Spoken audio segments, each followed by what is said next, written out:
incredible vision, and sharp, powerful talons he'll use to take down his prey items. Now, brown-knee kites are incredibly unique hunters. They're one of Australia's only kite species that predominantly feed on fish, and these guys are pretty well adapted for it. See, they have a hunting technique known as raking, where they'll fly so close to the water's surface, practically skimming it, before reaching in with their featherless legs to pluck out a fish. But being a kite, these guys are certainly not fussy eaters at all, and they'll take down pretty much anything that they can get their talons on, including insects, small mammals, reptiles, and even carrion, which is a much nicer way of saying roadkill. Now Byron, he's pretty special to us here at the zoo, because he's actually a wild-born bird. See, he came to our wildlife hospital with an injury to his leg, which left him with significantly reduced pressure in those talons. Now, due to this, he was deemed unsuccessful for release back into the wild, because he then wouldn't go on to catch his own food. But we were lucky enough to be chosen to take over his care, where he's now joined our free flight bird team and become just an amazing ambassador for his species. Give it up for Byron, he has carved it up today.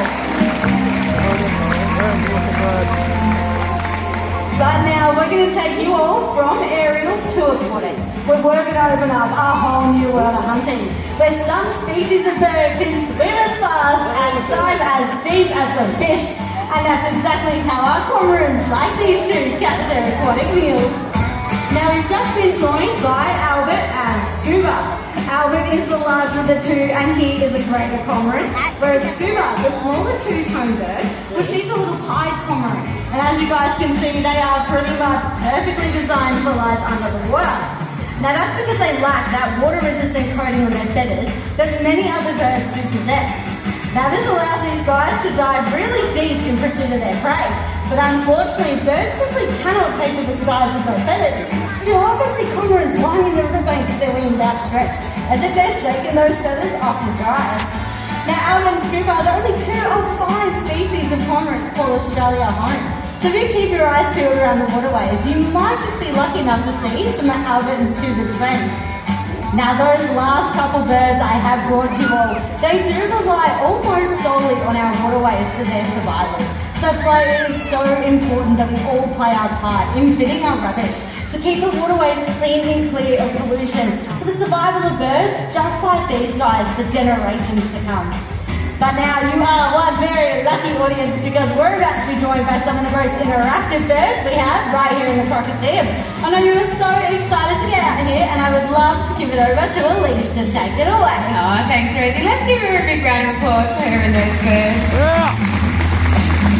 Alrighty guys, now today you're actually all going to be helping me out in a training session, okay? So the next bird I'm bringing out is the newest bird here to the Crocodile, and we're going to do some of her training to show you guys exactly what it's like.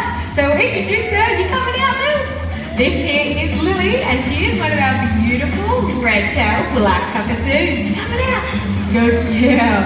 Now although she is little in size, she definitely does make up for it with her personality. So she is learning to fly around the Crocodile and come out into the middle. So she's learning to fly from point to point. Go back. Good job. And she's also learning to fly from person to person. So we have made things a little bit trickier for her. So we are going to need someone that is not in a uniform today. So this is where everyone in the audience comes in, okay? So who here wants to meet Lily?